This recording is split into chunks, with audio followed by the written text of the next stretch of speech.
And I think that being brave enough to face my own insecurities, brave enough to share my own truth, and not hide behind masks is what's making me a marvelous mom.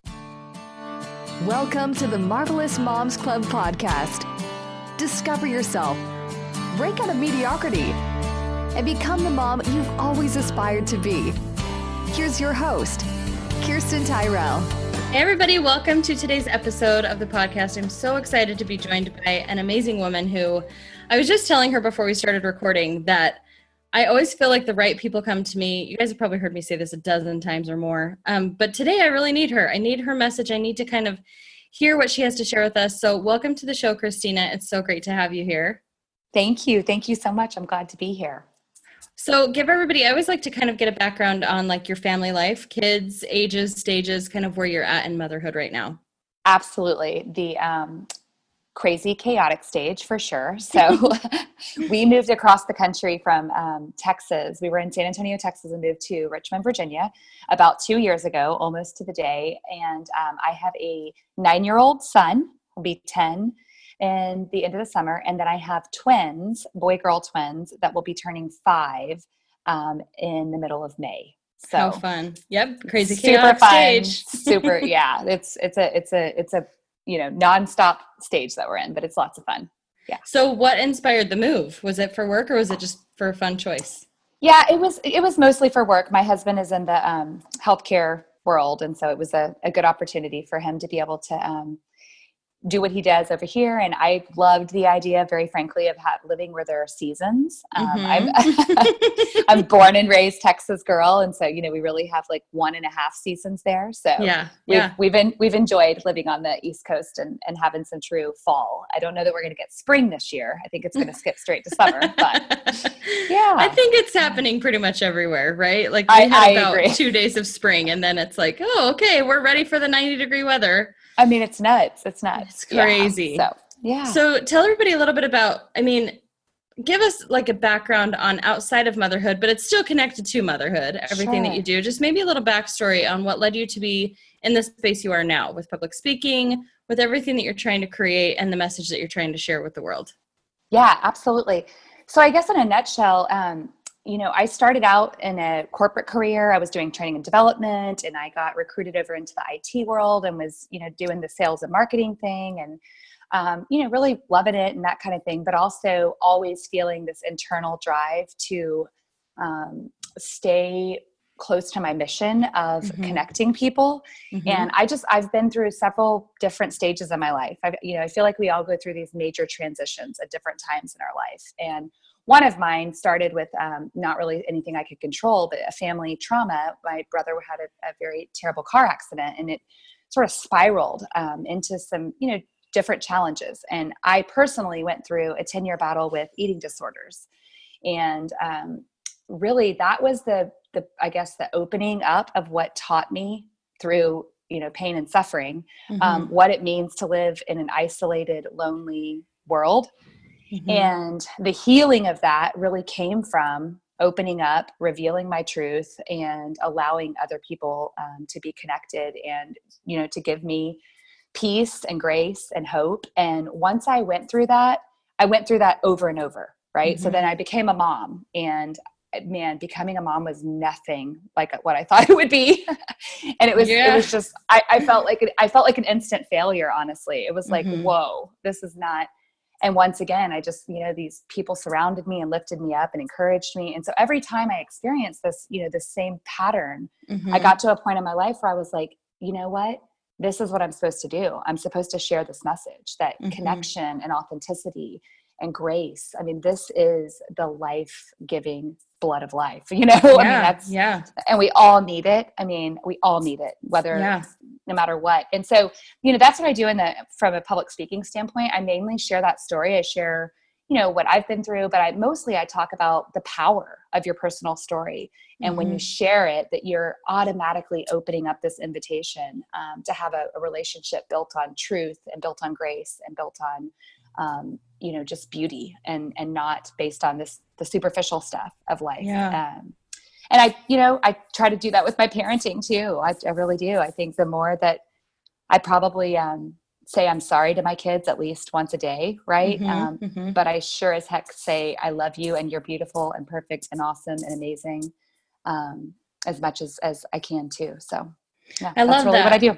You're in the right place. That's why you were drawn to Marvelous Moms Club, right? Because that's like, that is one of the core driving things here, is like allowing people to feel connected. It's building that community of moms. It's that, I know you're reading Brené Brown right now, and I know that probably plays a huge role in like your messaging and everything, because it's so parallel to what she shares. But oh my gosh, that driving force of like connection, and that powerful statement of me too, and being able to know that you're not alone in this crazy, hectic, sometimes isolating journey of motherhood, because it really can be the most isolating like time period of your life, because you're in it, like you're in the thick of it. Your kids are your everything, and they're your world, and they're your day-to-day contact. And like, there's times and years when you just don't really remember that there's other adults in the world, right? Absolutely. Yeah. Well, I often, I sometimes have talked to people before, I also founded the Richmond Moms blog, which is a local community here. And, I often say that sometimes I think we have this picture that we're joining this tribe, we're joining this village, and that's what we all want.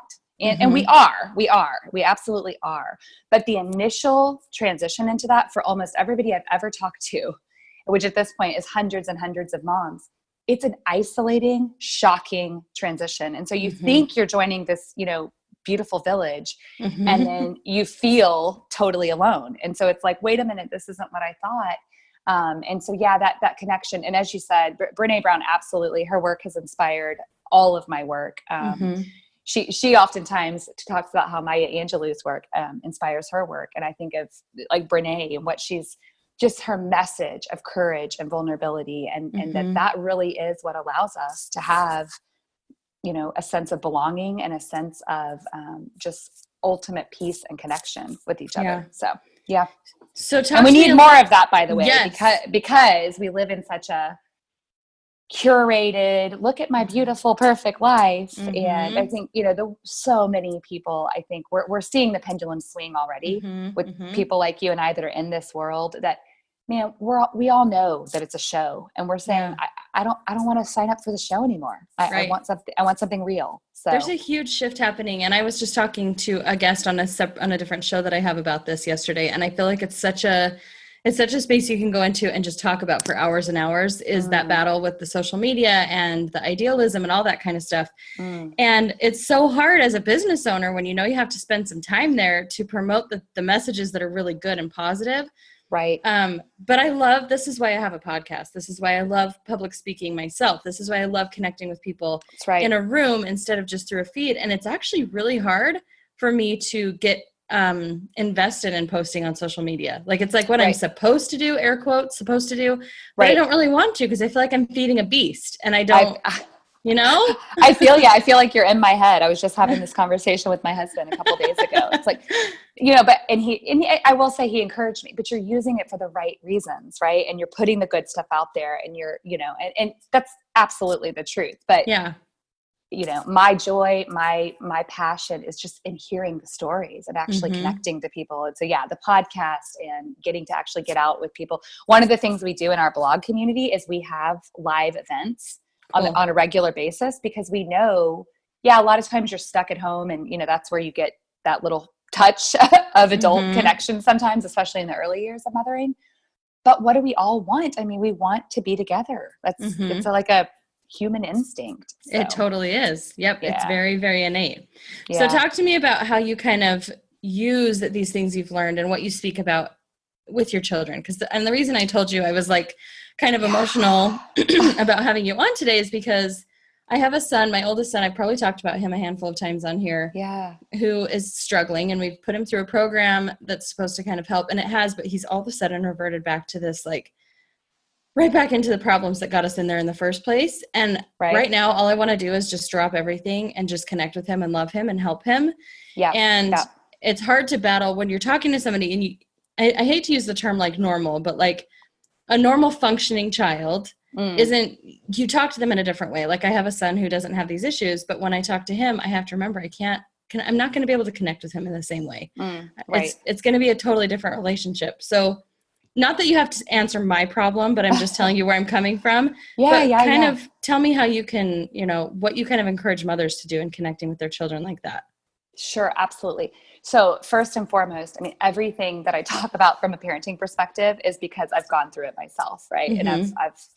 And I've learned so much from my experience, and I certainly do not consider myself to be any kind of expert, but I will say I've seen huge shifts in the relationships with my children when I'm able to be really present and really intentional about parenting from this place of courage and grace and goodness. So one of the things that I talk about a lot is the balance of grit and grace, because I think we need both, right? And I talk about it a lot as women, because I think we tend to be like, either we're really gritty and we're loud and we're, yelling and screaming, or we're really kind and we're really gentle. And there's not always that good balance of both. And I think the power really comes from both, knowing when to be loud and knowing when to be quiet. And so with my kids, I've really tried to look at it from that perspective. Like, there are times when I need to allow you to suffer a little bit, because you're going to learn and you're going to grow. And this is developing that skin that's going to make you really a strong person. And then there are times where I know it's time to come in and grab you and hold you and connect with you. So I've studied a lot about positive parenting and things like that, which it sounds like, that connection side. So mostly when I look at this, I look at it the minute I see my kids struggling. And so I have one child that definitely struggles with just, I want what I want right now, and the whole family is going to suffer if I don't get it, right? Yes. And I will be very honest, initially, it was like so difficult and so challenging because it's one of the twins. So we already had been through 2 years of basically not sleeping ever. Yeah. And so, initially we just gave in. It was like anything to just make her quiet, anything to, and our family motto became like, keep the peace, just keep the peace. But it wasn't very long before I realized, like, we're building a monster. This is not this isn't working. No. And then, the real heartbreaking part was realizing this isn't working for her either, because this is not a way to feel calm and settled and confident as a child. And so, with her, what I've really been able to focus on, and what I share with other parents, is being able to just take that breath. So the breath for me is the key, because I've struggled with anxiety and different things.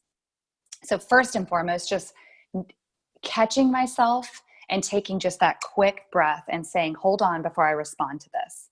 And some of us are yellers, some of us are whatever. We all have our different kind of, I guess, knee-jerk reaction. But for me, when I can take that breath, calm myself, immediately the energy starts to shift. And then I kind of take an inventory. Okay, is this happening because she's feeling out of control and she needs my connection and she doesn't feel safe? Or is this happening because she's not getting what she wants and it's time to teach her a lesson? And so that's what I mean with that grit and that grace. Right. And so just yesterday, on the way home from the library, we had an episode, and it was a grit moment. It was absolutely had nothing to do with, I don't feel connected and I don't feel safe. It's, I want what my brother has, and I'm going to, let the world know it. Yeah. And so, it was calmly saying, I'm sorry, you cannot continue to hit your brother because you want what you want. But when we get home, you can go sit in your room, or you can sit in the outside in the chair, but you're going to have some space to calm down. And then, sitting there with her. And this was hard for me, very honestly, Kristen, this was a really hard one for me. Cause I did not grow up. I mean, I grew up with very loving, amazing parents, but it was definitely like, suck it up, pull it together. Yeah. Let's move on. So the key for me about this whole idea of parenting with vulnerability and grace and courage is that when those things are happening, whether it's the grit moment and we're going to have to suffer through it and kind of come to the, come to a resolution, or it's the grace moment and I'm going to hold you and we're going to just reconnect. Either way, both instances require that I sit there with them and let them feel their feelings. Yeah. And that's the part that I think is so difficult. And I think that's the part where most parents it just struggle. We just struggle because it's so hard to see our kids suffer and, or we're exhausted and we don't want to hear you screaming anymore. Right. Yeah. So, Yep. but that's really been, when I talk about the shift and the change, that's where I've seen the incremental growth in my children. Number one, my almost 9-year-old, he's a boy. And my husband teases me all the time because he's like, he can express his feelings better than like a grown woman on Oprah. This is not appropriate. And I don't think that's anything to do with, oh, I'm such a great mom. I think that what he's gone through this over and over and over of us, struggling through these moments together and then always coming back together. And this is another key part of it is whether they choose to sit on their own and, have the fit and then come back.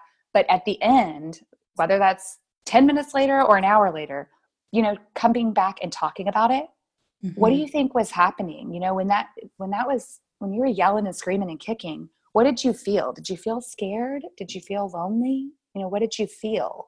And that part has been really interesting just to even hear what your child says, because sometimes it is, sometimes, your intuition kicks in and sometimes you're like, whoa, I had no idea that thing that happened 4 days ago was still sitting there in your head. And that's, the trigger. So those have been the key things, I love that for me. So yeah. I love that. Yeah. And even hearing you say that, I think that's, for me, it's something I really appreciate. And I'm grateful to have a home where my husband and I are married and we can tag team on that, because I see him being able to be, he's probably more the grace than I am. And I'm probably more the grit, but there's a balancing act. We do take our turns. Like when he's going through the grit day, I have to be the grace. And so that's right.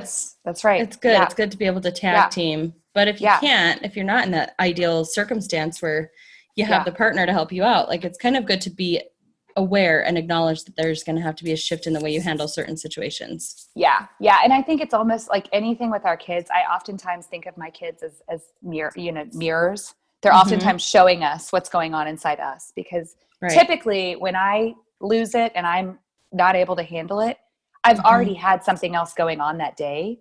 And their meltdown was just the trigger, right? It was just the like, oh, okay, now we're going to, we're both going to lose it. But I think it's going to be. I know, but it's kind of cool because it's like a magnet. The other, because the flip side of that is if you can take the breaths and you can become more mindful and just calm yourself, your child almost every time is going to respond to that energy and start to calm down too. So that's so true. And when it doesn't work magically, the other part is like them witnessing you forgiving yourself and not, hey, look, mom's not perfect. I shouldn't have yelled either.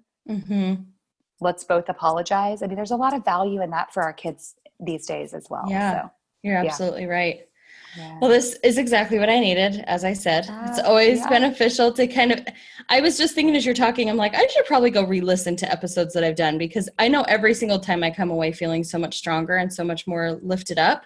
Yeah. But then it's almost like I should have taken notes for the last 2.5 years so that I could have written a whole book about this. And I'm just going to have to go back and chart the waters again and relearn it all, because it's such powerful together. Like so many different women bringing their insight is so powerful. So I'm really grateful to you for bringing your insight here and things that you've been able to become stronger with through your experiences. We all have such different lives. We have such different backgrounds. We do. And we bring so many different perspectives to the table. It's truly an amazing thing. So I appreciate it. It is. Yeah. And that's the last thing I would add is just, that's such a valid point there. Another person I like to read is Jen Hatmaker. And, one of her recent books was talking about her tribe and this like group parenting almost. And sometimes just realizing we are all so different. And man, when you're really struggling and you've tried all the tricks and tools that you have, call a friend that parents differently than you and try something new. That's also been something that's been eye-opening to me, is just doing something that is out of my comfort zone, but maybe it works in that instance with that child. So I love that. Okay. So final question that I love to ask everybody. Okay. What makes you a marvelous mom? Oh man. I think these days my kids would say that I am brave. And I think that being brave enough to face my own insecurities, brave enough to share my own truth, and not hide behind masks is Mm-hmm. what's making me a marvelous mom these days, and setting the example of being kind and courageous to my kids. I love that answer. It's a beautiful answer. You're a beautiful soul. Thank you so much, Thanks. Christina. Thank you. I know everybody's going to love having listened to this. Where can they find you if they want to go soak up more of your awesomeness? Oh, thank you so much. ChristinaTinkerTalks.com is my website. And then also, if the Richmond Moms blog is a collaborative blog that also carries a lot of my work, that's rvamomsblog.com. Awesome. And they can find me on social media under the same social handles. Cool. Awesome. Well, I'm so excited to have had your message on here. Thank you again. And to all the rest of you listening, thank you for tuning in, and have a marvelous day. We'll see you on the next episode. Thank you so much. Bye-bye.